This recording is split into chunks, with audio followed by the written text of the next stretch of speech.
ప్రభు నామల్ల అందరికీ వందనాలండి. ఈరోజు నిర్గమాకాండంలో నుంచి 23వ అధ్యాయము 1వ వచనం చూసుకుందామండి. ఈ నిర్గమాకాండంలో 23వ అధ్యాయం 1వ వచనంలో ఏముందంటే, లేని వార్తను పుట్టింపకూడదు. లేని వార్తను అసలు అది జరుగుండదు, అసలు అలా అయ్యుండదు. అలాంటి వార్తని ఏం చేస్తారంటే పుట్టిస్తారు చాలామంది. అంటే ఇలా జరిగింది, ఇది ఇలా ఉంది, ఇలా అంటున్నారు, ఇలా చేస్తున్నారు అని లేని వార్తని పుట్టించేస్తారన్నమాట. అలా లేని వార్తను పుట్టించకూడదు. అన్యాయపు సాక్ష్యం పలుకుటకై దుష్టునితో నీవు కలియకూడదు. లేని వార్తను పుట్టించకూడదు, అన్యాయపు సాక్ష్యం పలకూడదు. ఇప్పుడు మనం ఒక విషయం చూడం, ఒకటి ఏమి చేయి, మనకేం తెలీదు. వాళ్ళు నీకు ఇలా అన్నారు కదా అంటే పక్కన వాళ్ళకి ఏమి తెలీదు, ఏమి ఉండదు.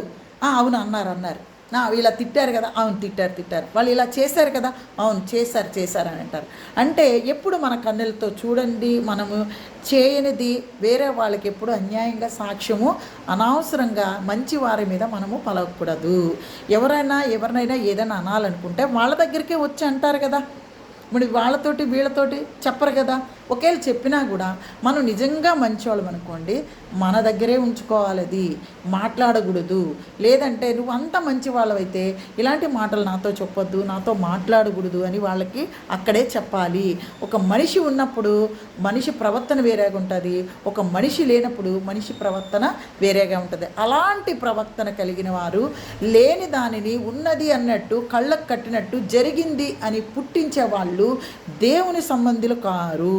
వాళ్ళు ఎవరి సంబంధులని బైబిల్ వాక్యం చెప్పబడుతుందంటే సైతాను సంబంధులు అని చెప్పబడుతుంది. దుష్టుని సంబంధులు అని చెప్తుంది. ఒక దుష్టుడు, ఒక మర్డర్ చేసేవాడు, ఒకటి చాలా అన్యాయమైనటువంటి కార్యక్రమాలు చేసేవాడు, వారి దగ్గరికి మనం వెళ్తామా, వాడితో సహవాసం చేస్తామా? కానీ మనుషుల్లోనే అలాంటి వాళ్ళు ఉన్నారు. వాళ్ళందరూ ఏంటంటే దయ్యానికి సంబంధించిన వాళ్ళు, దుష్టునికి సంబంధించిన వాళ్ళు. అలాంటి క్రియలు చేయకూడదు.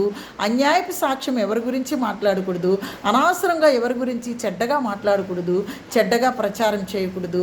మనకి నచ్చినట్లు వేరే వాళ్ళ జీవితాలతో మనం ఆడుకోకూడదని బైబిల్ వాక్యం సెలవిస్తుంది. అయితే ఎవరితోటి మనము ఎలా ఉండాలో అంతవరకే ఉండాలి.